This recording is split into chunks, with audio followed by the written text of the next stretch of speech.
चलिए देशहित में आज सबसे पहले हम आपको वो खबर दिखाने जा रहे हैं जिसे देखकर गाय के नाम पर राजनीति करने वालों को करंट लग सकता है। जी हां, यह गाय को राजनीतिक नहीं आर्थिक पशु बनाने वाली खबर है।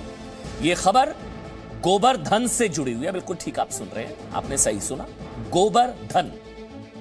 गाय भले ही देश में राजनीति का मोहरा बन गई हो, लेकिन गाय का दूध, गाय का गोबर और गौमूत्र समाज के काम आता है।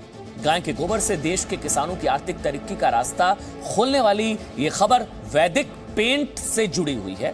वैदिक पेंट, आप ये जानकर हैरान रह जाएंगे कि वैदिक पेंट गाय के गोबर से बना हुआ है। जी हां, यह किसानों की जिंदगी में खुशहाली का रंग भरने वाला गोबर है। दरअसल केंद्र सरकार का दावा है, बहुत ध्यान से सुनिएगा, कि इस पेंट से गाय पालने वाले किसानों को 30,000 रुपए, जी हां 30,000 रुपए की सालाना आमदनी हो सकती है। गाय के गोबर से बना यह पेंट, वैदिक पेंट, एनवायरमेंट के लिए बहुत अच्छा है, पर्यावरण अनुकूल है और इससे नए स्टार्टअप की बड़ी शुरुआत हो सकती है। और इससे यही नहीं, नए रोजगार के अवसर बढ़ने की भी संभावना जाहिर की गई है।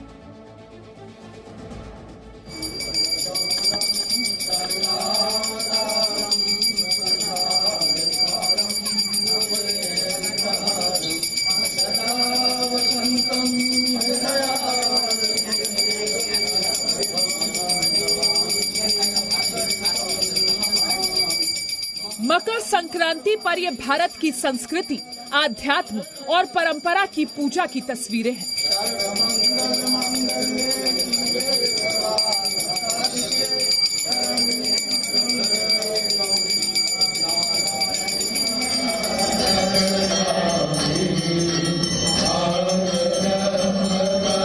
गृह मंत्री अमित शाह ने देश के पश्चिम अहमदाबाद में पहले जगन्नाथ मंदिर में पूजा की।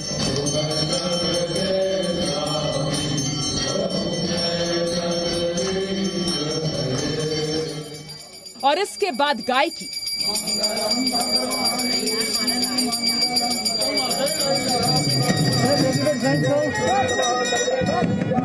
दक्षिण में पोंगल के मौके पर आरएसएस प्रमुख मोहन भागवत ने पूजा अर्चना की और फिर गाय का गुणगान किया। मोहन भागवत ने बताया कि गाय संस्कृति की प्रतीक है, पर्यावरण की प्रतीक है।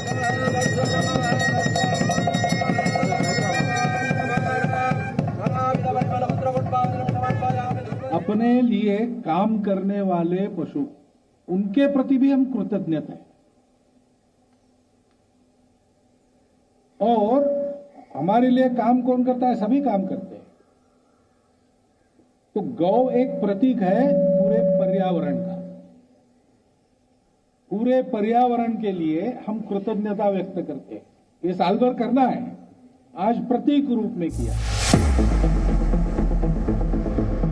लेकिन गाय कैसे संस्कृति और पर्यावरण के साथ साथ आर्थिक तरक्की के रास्ते भी खोल सकती है, ये उसी की नई तस्वीर है।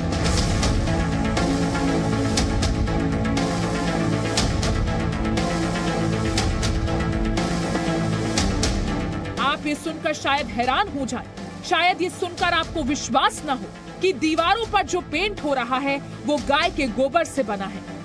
हमारे देश की पुरातन परंपरा में आपको याद होगा, अभी भी मेरे गांव में तो अभी भी आपको, अगर आपके गांव में अगर ये होता होगा तो शायद आपको भी ये स्मरण होगा, हमारे घर गोबर से लीपे जाते थे।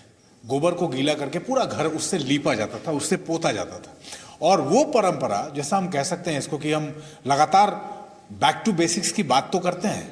हमें ये लगता है कि हमें बैक टू बेसिक्स जाना चाहिए, लेकिन कैसे जाना है, क्या करना है, शायद ये तय नहीं हो पाता। और अब सरकार ने जो तय किया है उसके हिसाब से अब ये प्राकृतिक पेंट आपके घरों तक पहुंचेगा।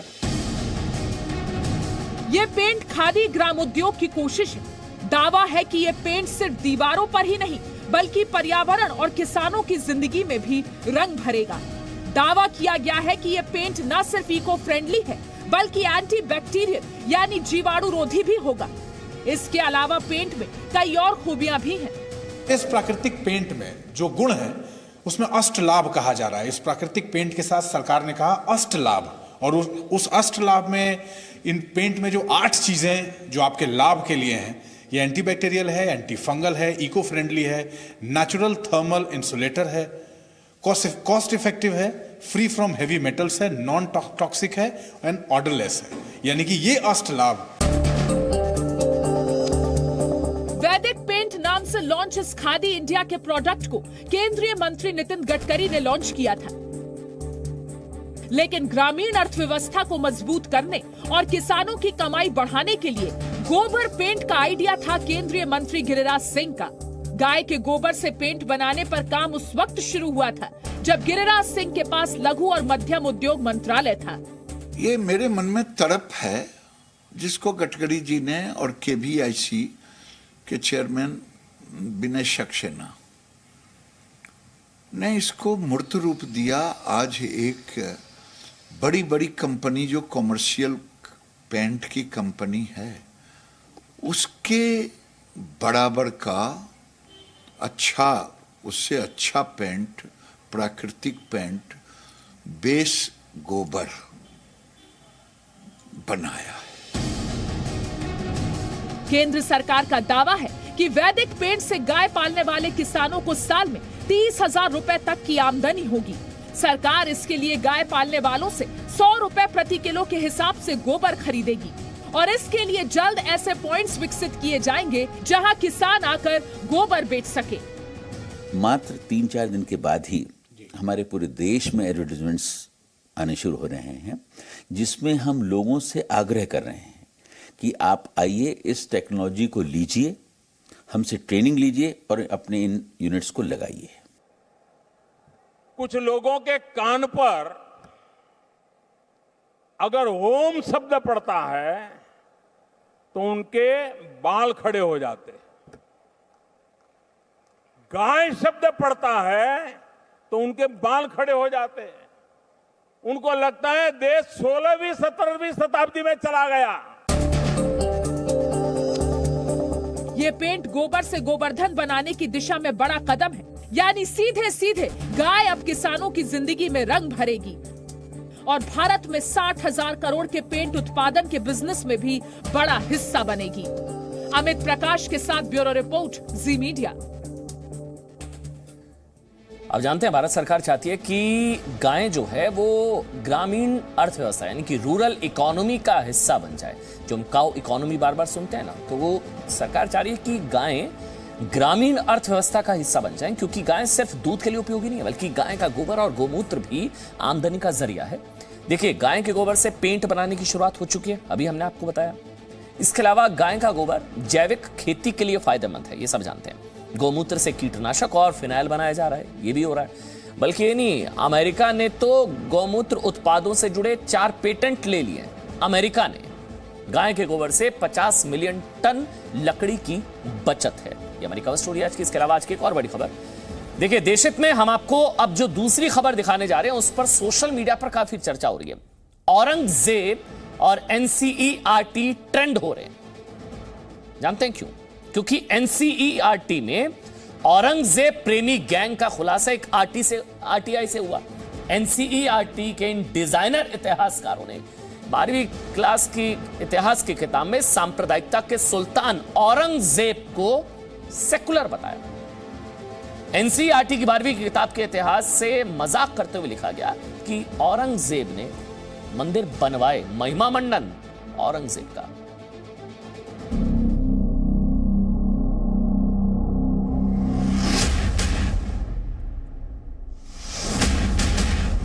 सोशल मीडिया पर कल से एनसीईआरटी और मुगल्स, ये 2 शब्द बहुत ज्यादा ट्रेंड कर रहे हैं और उनके पीछे वजह है ये किताबें। मेरे हाथ में इस वक्त जो किताबें मौजूद हैं, ये एक 12वीं कक्षा की किताब है जो इतिहास के छात्रों को पढ़ाई जा रही है। ये एनसीईआरटी की किताब है और दूसरी किताब भी 7वीं कक्षा की किताब है, आवर पास्ट्स करके। इतिहास का सबसे सांप्रदायिक शासक आजाद भारत में सेक्युलर कैसे बन गया? जिस औरंगजेब के आदेश पर काशी विश्वनाथ मंदिर से लेकर सैकड़ों मंदिर ध्वस्त किए गए, उसे एनसीईआरटी की किताबों में मंदिर बनाने वाला क्यों बताया जा रहा है? सबसे पहले जानिए कि एनसीईआरटी की किताब में औरंगजेब और शाहजहां जैसे मुगल शासकों का महिमा मंडन कैसे किया गया है। एनसीईआरटी की 12वीं की इतिहास की किताब में पढ़ाया जा रहा है कि औरंगजेब और शाहजहां ने मंदिरों का निर्माण करवाया। 12वीं के इतिहास की किताब इंडियन हिस्ट्री पार्ट 2 के पेज 234 में लिखा गया है कि जब युद्ध के दौरान मंदिरों को ढहा दिया गया था, बाद में शाहजहां और औरंगजेब ने इन मंदिरों की मरम्मत के लिए ग्रांट जारी किया था। थीम्स इन इंडियन हिस्ट्री, सबसे पहले इस किताब की बात करते हैं क्योंकि सबसे ज्यादा जिस भूल की चर्चा हो रही है वो इसी किताब में है।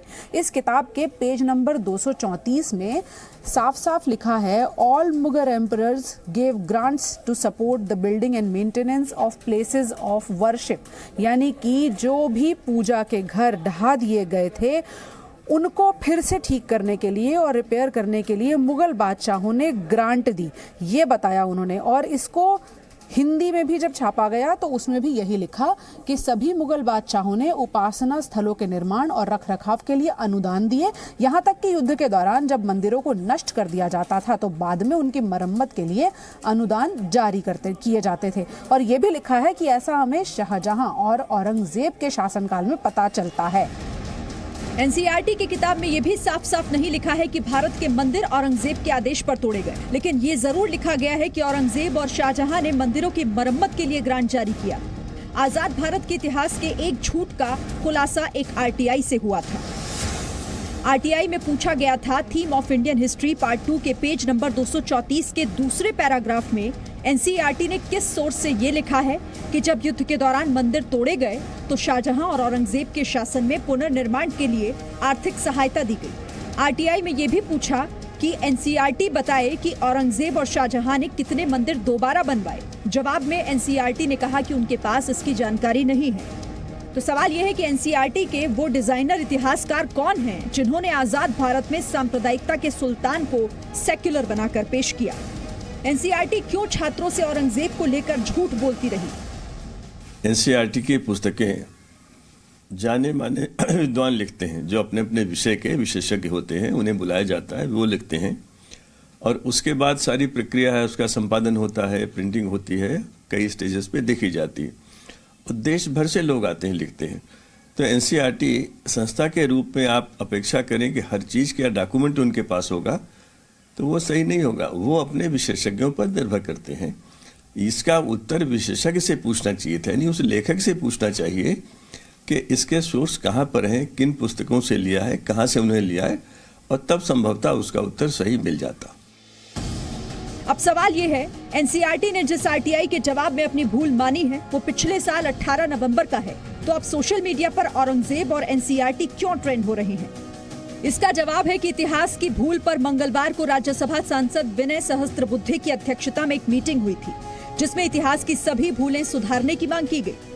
2005 के पहले जो भी वायुमंडल था, जो भी विचारधाराएं थी, जो भी शासक वर्ग का मत था, उसका इतना प्रभाव था कि कई बातें, जैसे प्रोफेसर शंकर शरण जैसे कई लोगों ने इसके ऊपर विस्तृत रूप में लिखा भी है और समिति को भी कई ज्ञापन मिले थे। तो उसके आधार पर समिति ने यह तय किया कि हम पाठ्यपुस्तक सुधार, और जब हम सुधार कहते हैं तब हम केवल उसके कंटेंट के सुधार की बात नहीं करते, उसके प्रेजेंटेशन में भी सुधार की जरूरत है।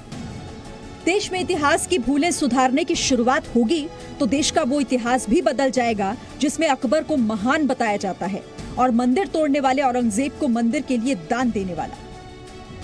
शिवांक मिश्रा के साथ ब्यूरो रिपोर्ट, जी मीडिया।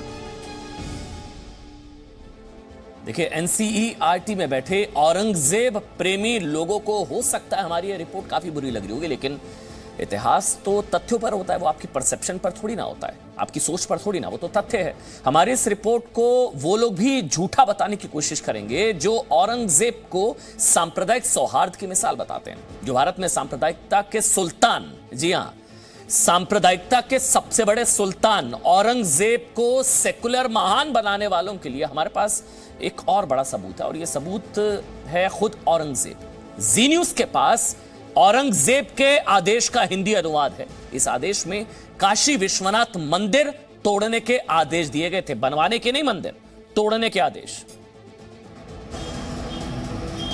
जो लोग कहते हैं कि ज्ञानवापी मस्जिद काशी विश्वनाथ मंदिर को तोड़कर नहीं बनाई गई, उनके खिलाफ सबसे बड़ा सबूत उसी आक्रमणकारी औरंगजेब का है जिसने 1669 में मंदिर तोड़ने का आदेश जारी किया था। जी न्यूज के पास औरंगजेब के आदेश का हिंदी अनुवाद है। इसमें लिखा गया है,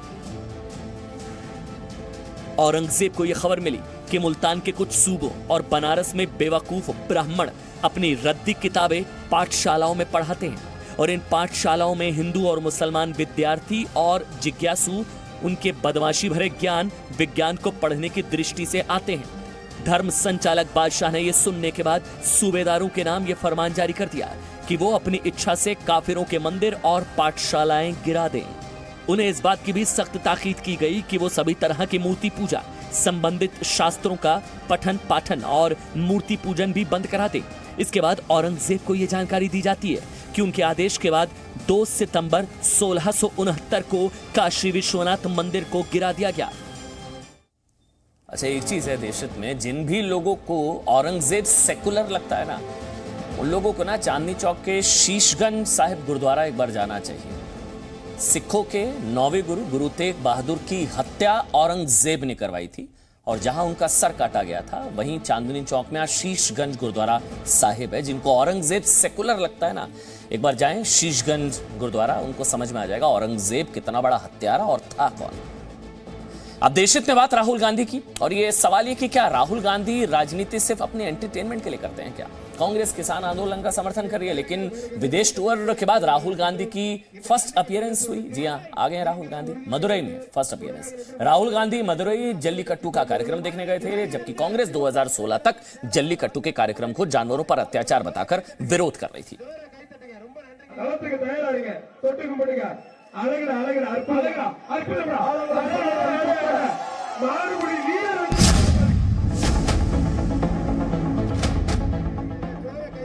तमिलनाडु में जल्लीकट्टू के कार्यक्रम में राहुल गांधी का पहुंचना इस बात का भी सबूत है कि राजनीति में कांग्रेस कितनी जल्दी गुलाटी मारती है।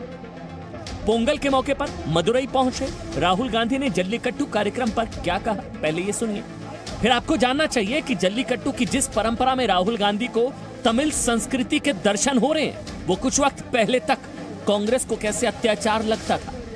And I must say that the way it was done today, there was absolutely no chance of either the bull getting injured. Rahul Gandhi विदेश दौरे से लौटे और पहली बार जल्लीकट्टू के कार्यक्रम में सार्वजनिक तौर पर शामिल हुए। इस कार्यक्रम में राहुल गांधी को तमिल परंपरा और संस्कृति दिखाई गई, लेकिन 2016 में कांग्रेस के ही नेता जयराम रमेश ने जल्लीकट्टू के कार्यक्रम को लेकर क्या कहा था, ये आपको जरूर सुनना चाहिए। इतने सीनियर लीडर होते हुए उन्हें इस तरह के कार्यक्रमों से दूरी बना के रखनी चाहिए, और आपके पास जो है इतनी लंबी यात्राओं के लिए समय है, लेकिन 60 से ज़्यादा किसानों की मृत्यु हो गई है। 3 डिग्री टेम्परेचर में लाखों लोग दिल्ली यूपी बॉर्डर पर बैठे हुए हैं। आप उनकी साथ भी संवेदनाएं शेयर करते तो बहुत अच्छा होता। हमने खेलने और सट्टा लगाने के लिए बैल जैसे जानवरों के इस्तेमाल पर रोक लगाई थी। सुप्रीम कोर्ट ने भी 2014 में फैसले को सही ठहराया था, लेकिन अब क्योंकि तमिलनाडु में चुनाव आ रहे हैं, इसलिए दक्षिण भारत के कुछ नेताओं को खुश करने के लिए मोदी सरकार अपने ही अटॉर्नी जनरल की राय के खिलाफ गई है और अब जल्लीकट्टू जैसी बर्बर प्रथा को इजाजत देने का फैसला किया है। मेरे ख्याल से ये सुप्रीम कोर्ट की मानहानि है। जल्लीकट्टू को लेकर राहुल गांधी और कांग्रेस का हृदय परिवर्तन इसलिए हुआ है क्योंकि इसी साल के अंत में तमिलनाडु में विधानसभा चुनाव है। इसलिए राहुल गांधी किसान आंदोलन का समर्थन करने के बाद भी वहां नहीं गए। या शायद राहुल गांधी भी मानते हैं कि किसान आंदोलन में खालिस्तानियों की एंट्री हो चुकी है, जो उनकी दादी इंदिरा गांधी की हत्या के लिए जिम्मेदार है। ब्यूरो रिपोर्ट, जी मीडिया। और अब एक देशहित इंपैक्ट आपको दिखा दें। जी हां, मृत्यु लोन, याद है आपको 11 जनवरी को देशहित ने ये रिपोर्ट आपको दिखाई थी, उसका बड़ा असर हुआ है। मृत्यु लोन, जी हां, वो लोन एप्स जहां पर लोन दे दिया जाता था, फिर टॉर्चर किया जाता था, मेंटली हरास किया जाता था, रिश्तेदारों को बताया जाता था। अब गूगल प्ले स्टोर से वो पर्सनल लोन देने वाले सारे एप्स को हटा लिया गया। ये बहुत बड़ी खबर है, एक अच्छी खबर है। देशहित इंपैक्ट आप इसको कहिए, जी न्यूज का इंपैक्ट आप कहिए। ये खबर हमने आपको दिखाई थी, रिपोर्ट का नाम था मृत्यु लोन। 11 तारीख को हमने ये खबर आपको दिखाई थी कि कैसे एप्स के जरिए लोन दिया जाता है। इंटरेस्ट जो है, बेजा इंटरेस्ट वसूला जाता है, फिर ना देने पर टॉर्चर किया जाता है, हरास किया जाता है, मेंटली हरास किया जाता है। कई लोगों ने आत्महत्या कर ली थी। ये जो साहूकार हैं चीन में बैठकर, कहां हांगकांग में बैठकर, ये एप्स आपके फोन के जरिए आप इसको डाउनलोड करते थे। ये धड़ल्ले से चल रहा था, लेकिन अब जी न्यूज ने खबर दिखाई और अब वो एप्स जो हैं वो गूगल प्ले स्टोर से हटा लिए गए। लेकिन बात यहीं खत्म नहीं होनी चाहिए। जो उनके एजेंट हैं, जो यहां पर ये काम, ये धंधा चला रहे थे, उनको भी पकड़ने की जरूरत है, क्योंकि कई लोगों ने आत्महत्या भी कर ली थी इस मृत्यु लोन की वजह से।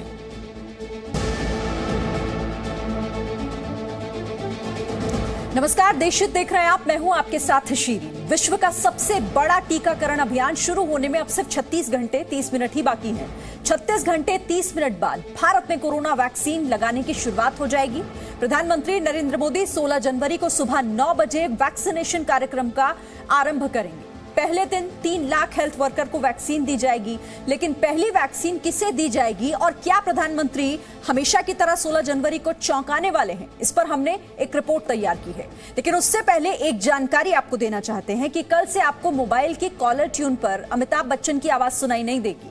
कल से वैक्सीनेशन पर आधारित कॉलर ट्यून होगी और आवाज भी जानी पहचानी होगी। वही आवाज जिसे कोरोना काल में आप अमिताभ बच्चन से पहले सुना करते थे। अब ये रिपोर्ट देखिए।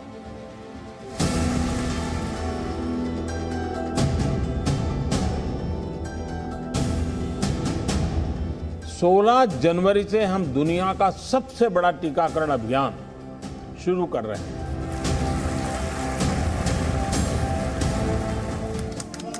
दुनिया के सबसे बड़े टीकाकरण अभियान के लिए भारत तैयार है। अब इंतजार है 16 जनवरी सुबह 9 बजे का। और ये भी जान लीजिए, 16 जनवरी का इंतजार सिर्फ हम लोग नहीं कर रहे, पूरी दुनिया कर रही है, क्योंकि इस समय पूरा विश्व भारत की ओर देख रहा है। फिर चाहे वो सुपर पावर अमेरिका के नवनिर्वाचित राष्ट्रपति जो बाइडेन हो, जो खुद कोरोना की वैक्सीन लगवा चुके हैं, या फिर अमेरिका के वर्तमान उपराष्ट्रपति माइक पेंस और निर्वाचित उपराष्ट्रपति कमला हैरिस हो, जिन्हें एक लाइव टीवी कार्यक्रम के दौरान वैक्सीन लगाई गई थी। तकनीक और प्रयोग में ताकतवर देश इजराइल के प्रधानमंत्री बेंजामिन नेतन्याहू, जिन्हें वैक्सीन की दोनों डोज दी जा चुकी हैं, वो भी भारत की तरफ उम्मीद भरी नजरों से देख रहे हैं। दुनिया का हर बड़ा नेता, दुनिया का हर छोटा बड़ा देश प्रधानमंत्री नरेंद्र मोदी की तरफ देख रहा है, जिनका हर कदम सरप्राइज देने वाला होता है, जिनका हर अभियान दुनिया को नई दिशा, नई राह दिखाने वाला होता है। भारत जो करने वाला है, उसे दुनिया के अनेक देश फिर फॉलो करेंगे, इसलिए हमारी जिम्मेदारी बहुत ज्यादा है। और इस बड़ी जिम्मेदारी को निभाने के लिए करोड़ों हेल्थ वर्कर्स के साथ प्रधानमंत्री नरेंद्र मोदी भी 16 जनवरी को सबसे आगे खड़े रहेंगे। वैक्सीनेशन कार्यक्रम की शुरुआत करने के बाद प्रधानमंत्री नरेंद्र मोदी वैक्सीन लगाने वाले हेल्थ वर्कर्स से बातचीत करेंगे। ये बातचीत देश के 3006 वैक्सीन सेंटर्स पर लोग देख और सुन सकते हैं। पहले दिन 3 लाख हेल्थ वर्कर्स को वैक्सीन दी जाएगी। ध्यान देने वाली बात यह है कि जो लोग वैक्सीन नहीं लेना चाहते, उन्हें वैक्सीन नहीं दी जाएगी। वैक्सीन लगाने वाले हेल्थ वर्कर्स समय जरूर याद रखें। वैक्सीनेशन अभियान सुबह 9 बजे से शाम 5 बजे तक चलेगा। कई जगहों पर 3 बजे तक का समय भी निर्धारित किया गया है। अब सवाल यह है कि पहला टीका किसे दिया जाएगा। आपको यह तस्वीर जरूर याद होगी। ये 90 साल की बुजुर्ग महिला मार्गरेट कीनन है। ब्रिटेन की मार्गरेट कीनन को ही दुनिया में सबसे पहले कोरोना वैक्सीन लगाई गई थी। इन्हें फाइजर का टीका लगाया गया था। अब आप भी ये जानने को उत्सुक होंगे कि भारत में 16 जनवरी को सबसे पहले वैक्सीन किसे लगेगी। वो खुशकिस्मत कौन होगा।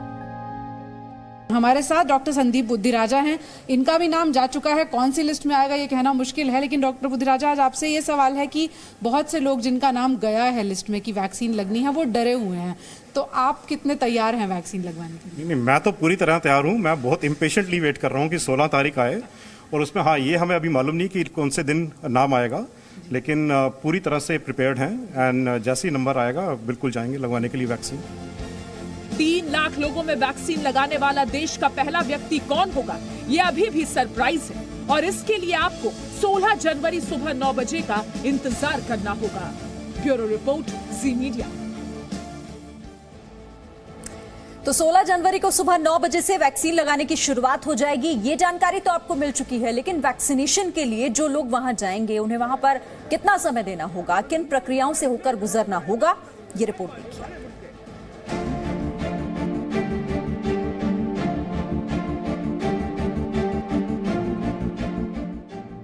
वैक्सीनेशन में कितना समय लगेगा? इस सवाल का जवाब जानने जी मीडिया रिपोर्टर पूजा मक्कड़ दिल्ली के मैक्स अस्पताल में बने वैक्सीन सेंटर पहुंची।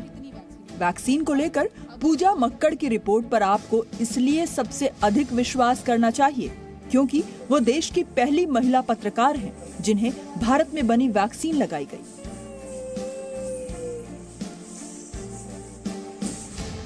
और 2 जनवरी को जब दिल्ली समेत देश के अलग अलग भागों में वैक्सीन का ड्राई रन चल रहा था, तब भी जी मीडिया की टीम वहां मौजूद थी।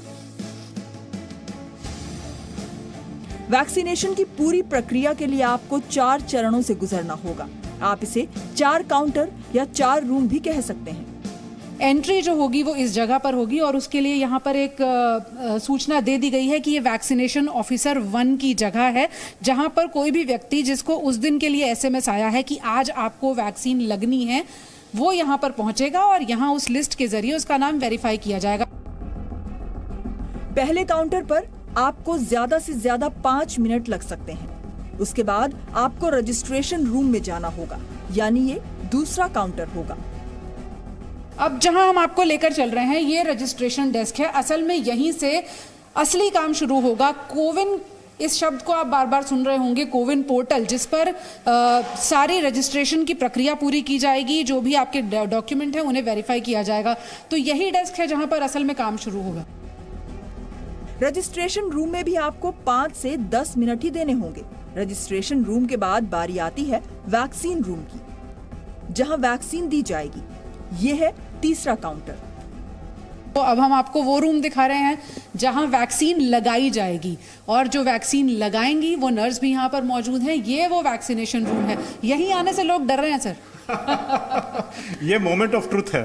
मोमेंट ऑफ ट्रुथ है। यहीं पे वैक्सीनेशन लगनी है। जो जितनी भी नर्सेज हैं हिंदुस्तान में जिन्होंने ये वैक्सीनेशन लगाना है, वैसे तो नर्सेज के लिए ये इंट्रामस्कुलर इंजेक्शन लगाना बहुत ही सिंपल चीज़ है, लेकिन फिर भी एक तरह से उनका रिफ्रेशर कोर्स किया गया है।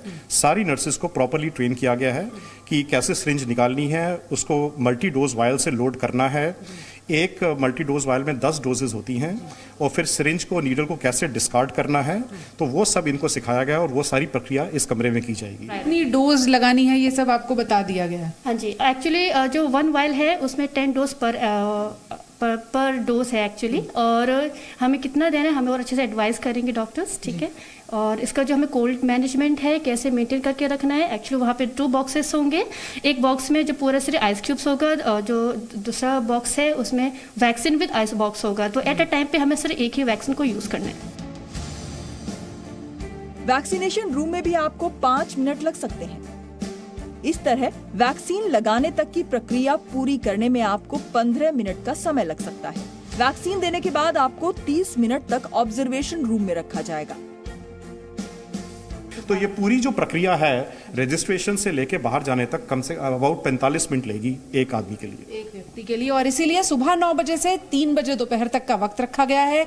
एक दिन में 100 ही लोगों का डेटा हर सेंटर तक पहुंचाया जाएगा कि एक दिन में 100 लोगों को वैक्सीन लगाई जाए। हम उम्मीद करेंगे कि 100 के 100 लोग आए और इस पूरी वैक्सीनेशन की प्रक्रिया में हिस्सा लें। यहाँ पर जब उनका रजिस्ट्रेशन हो जाएगा और जैसे ही डोज लग जाएगी उसके बाद दूसरी डेट भी जनरेट हो जाएगी, क्योंकि ये दोनों ही वैक्सीन 2 डोज की वैक्सीन है। तो दोनों डोज लगने के बाद ही वैक्सीनेशन के प्रोसेस को पूरा माना जाएगा। हेल्थ केयर वर्कर्स को जाहिर है डरने की जरूरत नहीं है, क्योंकि वो जागरूक लोग माने जाते हैं, लेकिन इसके जरिए आम जनता में भी भरोसा जगेगा कि हम इस प्रोसेस से गुजरकर वैक्सीन लगवा सकते हैं। यानी वैक्सीनेशन की पूरी प्रक्रिया 45 मिनट की है। हो सकता है 1 घंटा भी लग जाए, लेकिन जिस तरह की तैयारी है उसे देखकर ये कहा जा सकता है कि 1 घंटे में आप वैक्सीन सेंटर से सकुशल अपने घर लौट सकते हैं। हम उम्मीद करेंगे कि इस प्रक्रिया को देखने के बाद थोड़ा भरोसा आप में भी जगा होगा।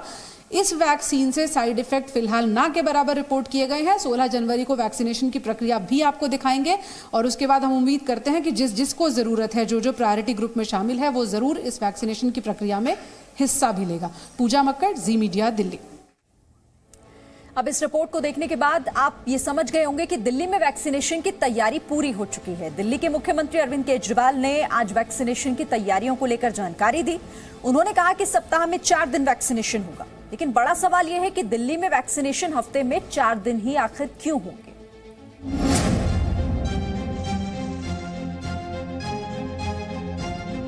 पुणे से कोविशील्ड वैक्सीन और हैदराबाद से कोवैक्सीन की दिल्ली पहुंचने वाली तस्वीरें आप पहले भी देख चुके हैं। मुख्यमंत्री अरविंद केजरीवाल के मुताबिक दिल्ली को अब तक 2,74,000 कोरोना वैक्सीन की डोज मिली है।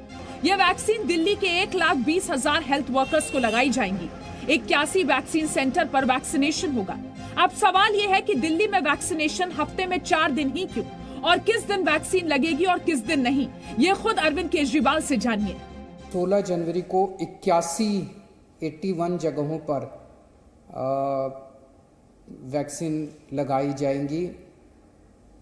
एक जगह पे लगभग एक दिन में 100 लोगों को वैक्सीन लगाई जाएगी। हफ्ते में 4 दिन वैक्सीन लगाई जाएगी। सोमवार, मंगलवार, गुरुवार और शनिवार। इसके अलावा जो 2 दिन होते हैं उस दौरान रेगुलर वैक्सीन लगती हैं, तो हम नहीं चाहते कि जो रेगुलर वैक्सीनेशन दूसरी बीमारियों की हैं वो सफ़र करें। समझ गए आप? सप्ताह के 7 दिनों में रविवार को छुट्टी रहेगी, जबकि बुधवार और शुक्रवार को दूसरी बीमारियों से जुड़ी वैक्सीन लगाई जाएगी। एक बात और समझ लीजिए, अगर आप बीमार हैं तो कोरोना का टीका नहीं दिया जाएगा और गर्भवती महिलाएं और 12 साल से कम बच्चों को भी टीका नहीं दिया जाएगा। ब्यूरो रिपोर्ट, जी मीडिया। तो दिल्ली में कुछ दिन बाद वैक्सीन सेंटर की संख्या बढ़कर 175 हो जाएगी और आने वाले दिनों में दिल्ली में कुल 1000 वैक्सीन सेंटर हो सकते हैं। भारत सरकार ने 1 करोड़ 10 लाख कोविशील्ड का ऑर्डर दिया है और भारत बायोटेक की कोवैक्सीन का 55 लाख डोज खरीदा गया है। यहाँ पर आपको वैक्सीन की कीमत क्या है ये भी बता देते हैं। कोविशील्ड वैक्सीन की कीमत 200 रुपए प्रति डोज है, वहीं भारत बायोटेक की वैक्सीन की कीमत 206 रुपए प्रति डोज है। अब आपको वैक्सीनेशन की ऑल इंडिया रिपोर्ट दिखाते हैं।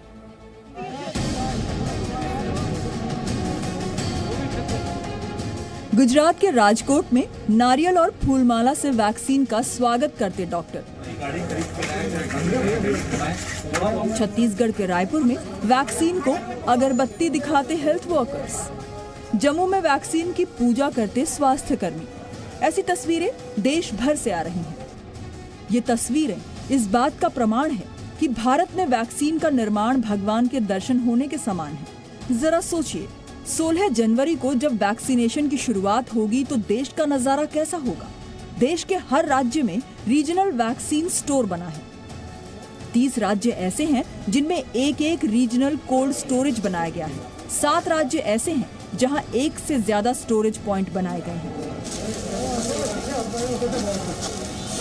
उत्तर प्रदेश में 9, मध्य प्रदेश में 4, गुजरात में 4, केरल में 3, जम्मू कश्मीर में 2, कर्नाटक में 2 और राजस्थान में 2 स्टोरेज पॉइंट्स हैं जहां वैक्सीन रखी गई है।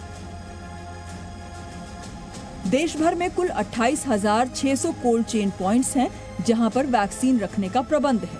देश के हर राज्य, हर कोने में अब वैक्सीन पहुंचाई जा चुकी है। ड्राई रन का काम वैक्सीनेशन से 14 दिन पहले ही पूरा किया जा चुका है। हेल्थ वर्कर्स की सूची तैयार हो चुकी है और जिन लोगों पर टीकाकरण अभियान सफल करने की जिम्मेदारी है वो भी तैयार हैं। वैक्सीनेशन के लिए 61,000 प्रोग्राम मैनेजर होंगे। वैक्सीनेशन के लिए करीब 2 लाख वैक्सीनेटर होंगे। 3,70,000 सदस्य वैक्सीनेशन टीम में होंगे। 2,360 मास्टर ट्रेनर भी इस वैक्सीनेशन में शामिल होंगे। जैसे जैसे देश भर में स्वास्थ्य कर्मियों और फ्रंटलाइन वर्कर का वैक्सीनेशन पूरा होगा, स्वास्थ्य मंत्रालय आम लोगों की सहूलियत के लिए नए नए कदम उठाता जाएगा और उसी हिसाब से इंतजाम बढ़ाता जाएगा। Brahm Prakash Dubey, Zee media, Delhi. Presenting B News app available on Google Play and App Store. Download it now.